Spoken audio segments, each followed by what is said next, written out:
বেশি ঋণ থাকলে এই দোয়া বেশি করে পড়ুন আর এই নাম পড়ুন। দেখবেন পরের দিনে বা হঠাৎ বা অল্প সময়ে যখন দোয়া কবুল হবে, ঋণ পরিশোধ হয়ে যাবে।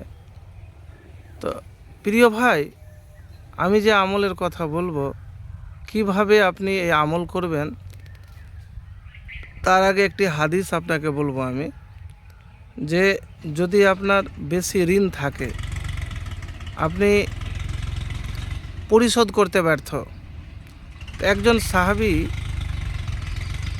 সে সাহাবীর নাম হলো আবু উমামা রাজিয়াল্লাহু তাআলা আনহু।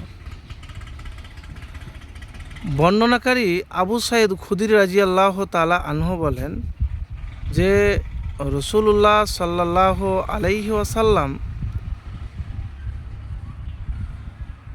একদিন মসজিদে নাবাবিতে দেখছেন আবু উমামা বসে আছে। তো সেই সময় না কোনো নামাজের সময় ছিল, না কোনো কিছুরই সময় ছিল। তো ওই সময়তে আবু উমামাকে দেখলেন। দেখে নবীজি সাল্লাল্লাহু আলাইহি সাল্লাম তাকে বললেন যে তুমি এই সময়তে অসময়ে বসে কি করছো? তখন আবু উমামা রাজিয়াল্লাহু তাআলা আনহু বললেন, ইয়া রাসূলুল্লাহ সাল্লাল্লাহু আলাইহি সাল্লাম, আমি সীমাহীন দুশ্চিন্তায় আছি, ঋণ পরিশোধে ব্যর্থ, ঋণে জর্জরিত। আমি এই অসময়ে আল্লাহর কাছে দোয়া করছি, সাহায্য চাইছি। তখন নবীজি সাল্লাল্লাহু আলাইহি সাল্লাম বললেন, তোমাকে কি এমন একটা বাক্য শিখিয়ে দেব না? তোমাকে এমন কি একটা বাক্য শিখিয়ে দেব না?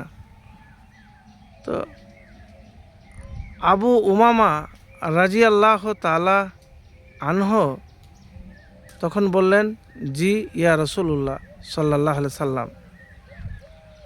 তো আবু উমামা রাজিয়াল্লাহু তাআলা আনহু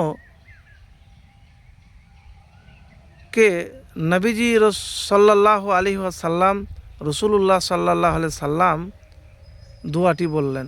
কি দোয়া? আল্লাহুম্মা ইন্নী আউযুবিকা মিনাল হাম্মি ওয়াল হাজানি ওয়া আউযুবিকা মিনাল আজজি ওয়াল কাসালি ওয়া আউযুবিকা মিনাল জুবনি ওয়াল বুখলি ওয়া আউযুবিকা মিন গালাবাতিদ দাইনি ওয়া কাহিরি রিজাল।